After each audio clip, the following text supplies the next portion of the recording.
제가 강단에 올라오기 전에 오전에 조금 무서운 이야기를 들었습니다. 이 강대상의 한쪽 기둥이 지금 금이 가서 조심하라라는 이야기를 들었습니다. 혹여나 제가 설교 중에 이 강단이 부서지면 제 탓이 아님을 꼭 기억해 주셨으면 감사하겠습니다. 사랑하는 성도 여러분, 혹시 역대급이라는 말을 많이 들어보셨죠? 신조어인데 역대 그 어떤 것보다 최고라는 의미를 가진 말입니다. 요즘 뉴스나 기사에서도 심심치 않게 발견되는데요. 올해 역대급으로 긴 장마가 왔다는 기사들이 많았고요. 또한 전세기가 펄펄 끓고 있습니다. 특히 올해 7, 8월은 역대급으로 더운 날들이 이어질 것이라는 전문가들의 예측이 나오고 있습니다. 이번 7, 8월은요 뜨거운 날씨만큼이나 하나님의 말씀으로 역대급으로 활활 타오르는 곳이 있습니다. 바로 울산교회 다음 세대의 성경학교와 수련회 현장이었는데요. 저는 지난 목요일과 이번 주일 중등부 수련회 강사로 섬겼습니다. 가보니까요 여러분들이 볼 수가 없으니까 제가 이렇게 말씀해 드리는 겁니다. 얼마나 뜨거운지요. 그 초등학생 아이들이 얼마나 열심히 찬양을 하고 방방 뛰고 율동을 하는지 정말 제 마음에 감동이 되더라고요. 그 은혜가 설교 시간까지 이어지는데요. 제가 좀 처음 겪는 경험이었습니다. 얼마나 이 친구들이 영성이 있고 뜨겁든지 제가 설교할 때 한마디를 하면 다음 내용을 자기들이 다 이야기하더라고요. 설교자가 필요 없을 정도로 적극적으로 참여하고 반응해 주었습니다. 제가 담당하고 있는 이 유치부 아이들도 마찬가지입니다. 요즘 우리 아이들이 얼마나 은혜를 많이 받았으면 어떤 일이 일어나는지 아십니까? 여러분, 설교가 끝나면 우리가 무엇을 합니까? 이 목사님이 축도를 하지 않습니까? 요즘 우리 아이들이 제 축도를 따라하기 시작했습니다. 축도 중에 지금은 우리 주 예수 그리스도의 은혜와 아이들이 그걸 다 따라합니다. 그럼 어느 날은 제가 이게 뭐 하는 건가 싶어서 눈을 이러면 안 되는데 제가 눈을 살짝 떠봤습니다. 그러니까 앞에 애들이 손을 다 들고 있더라고요. 참 요즘 아이들이 은혜를 많이 받아나 봅니다. 제가 이번 주에 돌아가면 한 번 더 그러면 이 말을 해줄 예정입니다. 너 계속 그러면 목사 된다. 이 말하면 아이들이 손 안 들지 않겠습니까? 제가 이 수련회 이야기를 한 것은요, 제게 기억 남는 수련회가 있었습니다. 전도태로 사역했던 곳의 수련회였는데 산청에서 폐학교에서 진행됐던 2박 3일간의 수련회였습니다. 이 장소에서 주는 특별함 때문이었을까요? 그 어느 때보다 특별하고 은혜가 많이 됐는데요. 우리 성도 여러분들은 수련회 하면 무엇이 가장 기억나십니까? 수련회 한 번도 안 가보신 거 아니시죠? 아무런 대답이 없는데요. 맛있는 간식, 시원한 수박. 옛날에는 이 수련회를 하면 꼭 찐 옥수수를 쪄주지 않았습니까? 플라스틱 대라에 옥수수가 산처럼 쌓이고 있는데 그런 찰옥수수 이런 것이 생각날 수 있는데요. 저는 마지막 날 저녁에 진행하는 기도회와 캠프파이어가 가장 기억납니다. 여러분, 교회에서는 기도하기를 주저했던 친구들이 수련회 가면 어떻게 합니까? 그 가운데 말씀을 받고 은혜를 받고 깨어져서 어떻게 합니까? 소리를 지르면서 기도하고 눈물로 기도합니다. 참 아이들의 변화되는 모습들을 보면 참 그것이 쉽게 잊혀지지 않는데요.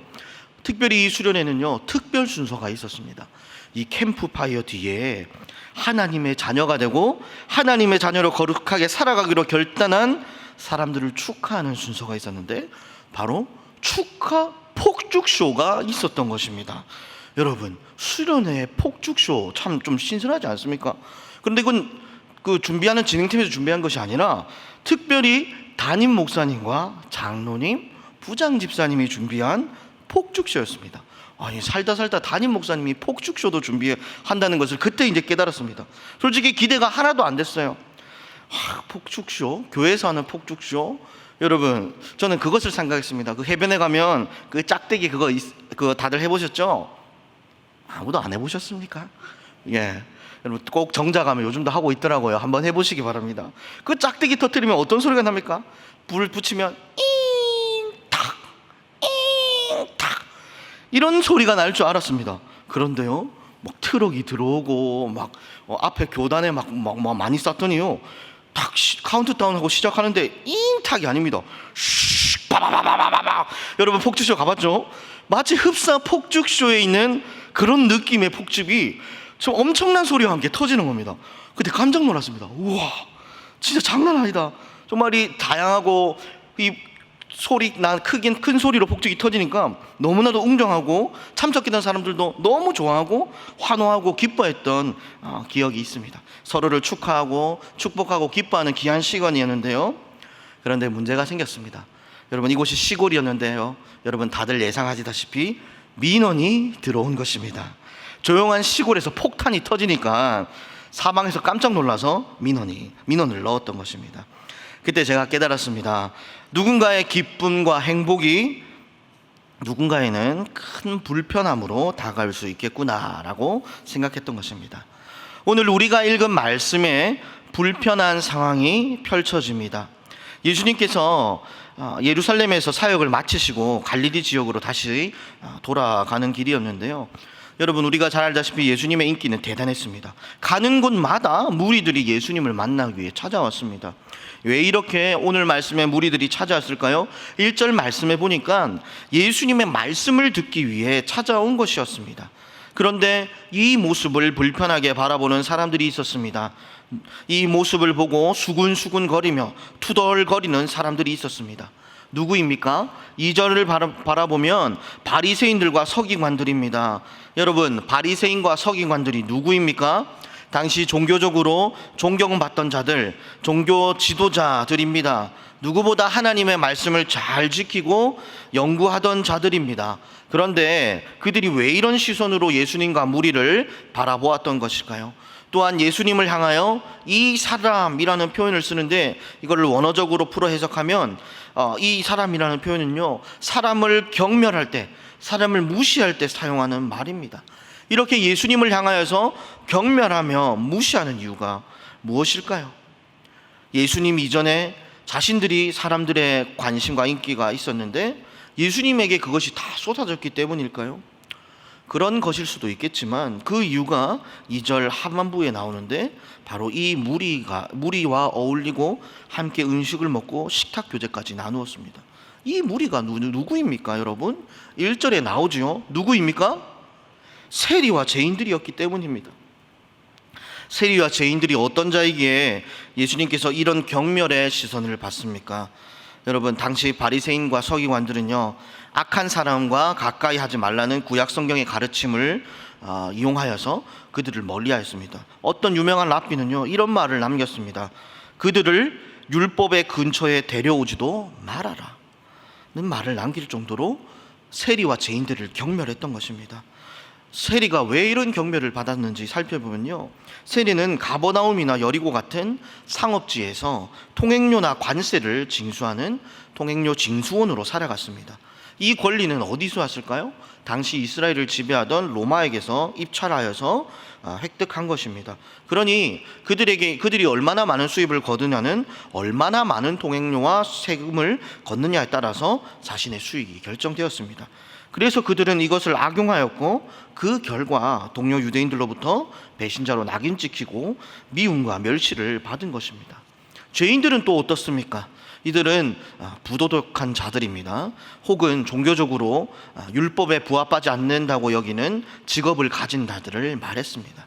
또한 가난하여 먹고 사는 문제의 어려움으로 율법을 배우지도 지키지도 않는 자들을 죄인이라고 불렀습니다. 그러니 이들은 유대 사회에서 멸시와 천대를 받으며 버림받은 자로 여겨졌던 것입니다. 예수님이 이런 자들과 어울리고 있으니 바리새인과 서기관 눈에 보기에 기가 찼던 것입니다. 하나님의 말씀을 전한다는 예수님이 그런 것이 이해가 되지 않았던 것입니다. 더군다나 식사의 교제까지 나누는 것이 큰 문제였는데, 함께 먹고 마신다는 것은 그 사람을 나의 형제 자매로 받아들이는 것과 동일했습니다. 문둥병자와 접촉하면 의식적으로 부정함을 가져온다고 믿었던 바리새인들은 이런 버림받은 자들과 접촉하면 자신들이 부정하게 된다라고 생각하였기에 이것을 아주 심각한 문제로 받아들였던 것입니다. 예수님은 바리새인과 서기관과 달랐습니다. 버림받은 자들의 친구가 되어주는데 더 많은 관심을 가지고 있었기 때문입니다. 이들과 다르게 분리주의적인 자세를 취하는 것이 아니라 분리주의적인 자세를 취하고 있는 바리새인과 서기관에게 도리어 그들을 향하여서 이 비유의 말씀을 하나님께서 전하시는 것입니다. 여러분, 우리가 잘 알고 있죠. 바로 잃어버린 양을 찾는 목자 비유입니다. 4절을 살펴보면 어떤 사람이 어떤 목자에게 양이 100마리가 있었습니다. 여러분, 이 사람은 넉넉하지 못한 목자였습니다. 우리가 볼 때 양 100마리라고 하면 엄청 많아 보이지 않습니다. 그런데 당시 100마리의 양을 가진 목자는 넉넉하지 못하고 가난한 목자에 속하였다고 합니다. 그러니 이 목자는 이 자신의 양들을 끔찍히 아꼈을 것 같습니다. 숫자가 상대적으로 많지 않았으니 아마 이름도 한 명 한 명, 한 마리 한 마리 지어주면서 소중하게 이름을 부르면서 자식처럼 아끼면서 양을 키웠을 것입니다. 목자의 주 업무는 시편 23편 다윗의 시에 잘 나오는데요, 양들을 푸른 초장으로 인도합니다. 쉴만한 물거로 인도해 양질의 풀을 마음껏 먹이고 양들이 풀밭에 누워서 쉴 수 있도록 하는 것이 목자의 주 업무였습니다. 오늘 하루도 양들이 풍족한 풀과 물을 마시도록 이 목자는 오늘도 자신의 사명을 다해 일했을 것입니다. 그렇게 시간이 지나고 해질녘이 되어 집으로 돌아오게 되는데요, 이제 어떻게 양들을 우리에 넣기 전에 한 마리 한 마리 숫자를 헤아리기 시작한 것입니다. 여러분, 제가 아마 이 목자는 양들을 아꼈기 때문에 이름을 불러가며 했을 거라고 했죠. 이 목자는 양들의 이름을 불러가며 헤아립니다. 양순이, 양식이, 양돌이, 양파리, 그렇게 한 마리 한 마리 97, 98, 99까지 헤아렸을 때 어떻게 해요? 100마리째가 있습니까? 없습니까? 없는 겁니다. 마지막 양이 없는 것입니다. 아마 그때 첫 번째로 아차 싶었을 것 같아요. 한 마리가 어디 갔지? 내가 숫자를 잘못 세알렸나? 다시 세어봅니다. 한 마리, 두 마리. 그런데요, 마지막 100마리가 여러분 있었을까요? 없었습니다. 그 순간 목자는 아마 놀라서 소리치지 않았겠습니까? 큰일 났다, 한 마리가 없어졌다. 그는 그 즉시 다른 사람에게 자신의 99마리를 맡겨두고 그 잃어버린 한 마리를 찾아 떠납니다. 목자는 매우 다급하게 움직였을 것 같습니다. 왜냐하면 양을 치던 곳이 유대 광야였기 때문입니다. 이 유대 광야는요, 사막과도 같은 곳이고 돌들이 가득한 길이고 거친 길이었습니다. 오죽했으면 시편의 다윗이 자신이 양을 치며 왔다 갔다 했던 유대 광야길을 사망의 음침한 골짜기라고 표현했을까요? 이곳은 정말 위험한 골짜기들도 많았습니다. 길은 잃은 양들이 이곳에서 발을 한번 헛디디면 그대로 떨어져 죽을 수 있는 그런 위험한 곳도 곳곳에 도사리고 있었습니다. 여러분, 우리가 잘 알다시피 양들은요, 지독한 근시입니다. 멀리 못 봐요. 그러니 스스로 미리 이 위험을 피하기도 힘들다는 겁니다. 그러니 양들은 목자의 목소리를 듣고 목자가 인도하는 대로 줄지어 졸졸졸 따라갔던 것입니다. 목자 없는 양에게 이 광야는 정말 사망의 음침한 골짜기입니다. 또한 사나운 짐승들이 호시탐탐 이 양들을 잡아먹으려고 노리고 있기 때문에 해가 지면 양은 절대 살아서 돌아오지 못합니다. 빨리 찾지 않으면 양은 죽습니다. 이 양을 찾는 목자의 방법이 무엇이겠습니까? 찾을 때까지 찾는 겁니다. 발견할 때까지 찾는 것입니다. 잃어버린 양이 나타날 때까지 지나온 모든 곳을 샅샅이 수색합니다. 덤불, 들판, 냇가, 양이 나타날 때까지 길을 헤매는 한 마리의 잃은 양의 모습을 발견할 때까지 이 목자는 분주하게 움직이며 찾아다녔을 겁니다. 혹여나 들짐승에 의해 갈기갈기 찢기지 않았을까? 죽지 않았을까? 시체를 발견할까 봐 노심초사하면서 쉬지 않고 계속 움직인 것입니다. 골짜기를 지나서 수풀을 지나서 돌판을 지나서 그렇게 고생하다가 드디어 저 멀리서 힘없이 서성이는 잃어버린 한 마리를 발견한 것입니다. 여러분, 이 목자의 마음이 얼마나 기뻤겠습니까? 여러분, 어땠을 것 같나요? 이 목자가 어떻게 반응했을 것 같나요? 이렇게 아마 멀뚱멀뚱 쳐다보지는 않았을 것 같습니다. 아마 이 목자는요, 큰 소리로 그 양의 이름을 불렀을 것 같아요. 양양아, 양양아, 너 거기서 뭐하니? 그 양을 향하여서 아마 다급하게 뛰어갔을 것 같습니다. 내가 네 사고 치다가 그를 이렇게 이 사단 날 줄 알았다라고 하면서 뭐 경상도 사람일지 모르겠지만 이렇게 쿠사리를 주면서 어떻게 해요? 이 양을 어깨 위로 메고 자신의 집으로 돌아온 것입니다. 집에 돌아온 목자는요, 혼자 기뻐한 것에서 끝나지 않습니다. 6절 말씀을 보면 그 친구와 이웃들에게 자랑합니다. 내가 드디어 잃어버린 양을 드디어 찾았다고. 그리고 이렇게 말합니다. 이 기쁨에 함께하자고, 이 기쁨에 동참할 것을 요구합니다. 목자는 잔치를 베풀고 함께 먹고 마시며 잃어버린 양을 찾은 기쁨을 함께 나누며 즐거워합니다. 사랑하는 성도 여러분, 예수님께서 이 비유를 말씀하신 이유가 무엇일까요? 그것은 인자가 예수님이 이 땅에 오신 이유를 가르쳐 주기 위해서입니다. 예수님이 이 땅에 오신 것은 바로 죄인과 버림받은 자들을 만나기 위해서, 잃어버린 자들을 부르시기 위해서, 이들을 불러서 회복시키시고 이들을 구원하시기 위해 이 땅에 오셨다는 것을 말씀하기 위해 이 비유를 말씀하신 것입니다. 7절 말씀을 제가 한번 읽어보겠습니다. 7절 말씀에 이렇게 기록되어 있습니다. 내가 너희에게 이르노니 이와 같이 죄인 한 사람이 회개하면 하늘에서는 회개할 것이 없는 의인 99으로 말미암아 기뻐하는 것보다 더하리라. 잃어버린 죄인 한 사람이 회개하고 주께 다시 돌아오면 하나님께서는 크게 기뻐하신다는 것입니다. 10절에는 또 이렇게 기록되어 있습니다. 내가 너희에게 이르노니 이와 같이 죄인 한 사람이 회개하면 하나님의 사자들 앞에 기쁨이 되느니라. 하늘에서 이 잃어버린 자가 돌아오면 천사들도 기뻐한다는 것입니다. 죄인 한 명이 돌아올 때 하늘에서 크게 기뻐한다는 것입니다.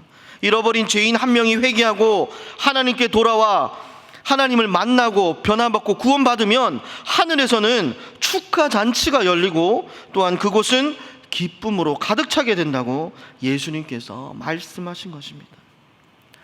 사랑하는 성도 여러분, 우리 하나님께서는 지금 이 자리에서 말씀을 듣고 있는 우리들만 사랑하는 것이 아닙니다. 아직도 하나님의 말씀을 듣지 못하고 저 세상 가운데서 방황하는 저들을 향해서도 큰 관심과 사랑을 가지고 계신 분이십니다. 죄인을 향하여 마음을 활짝 열어놓고 하나님께로 돌아오기를 지금도 간절히 기다리고 계십니다. 우리가 오늘 이 사실을 잊어서는 안 됩니다. 바리새인과 서기관들은 이것을 간과하였기 때문에 자신들만이 하나님을 섬기고 거룩하게 살아가는 데 힘썼지, 거룩하지 못한 자들이 하나님의 말씀을 듣고 다시 돌아오는데 일말의 관심도 두지 않았기 때문에 예수님께서는 오늘 말씀을 통해 그들을 책망하고 계신 것입니다. 얼마 전에 일공동초에 큰 사건이 있었습니다. 한 집사님이 실종된 사건이었는데요. 사건의 전말은 집사님께서 실종된 남편 집사님과 함께 아침 일찍 태화강에서 산책을 하다가 집사님이 없어진 것입니다. 혼자서 그렇게 열심을 다해서 가족들과 찾았지만 도저히 발견할 수가 없어서 경찰에 협조 요청을 하게 되었고, 그래서 어쩔 수 없이 그렇게 실종자를 찾는다라는 재난 문자가 보내지게 되고 많은 성도님들이 그 소식을 듣게 된 것입니다. 저도 그 연락을 받게 되었습니다. 처음에는요, 좀 정신을 못 차리겠더라고요. 한창 성경학교를 앞두고 있었는데 이게 도대체 무슨 일이지라는 생각이 처음에는 먼저 들더라고요.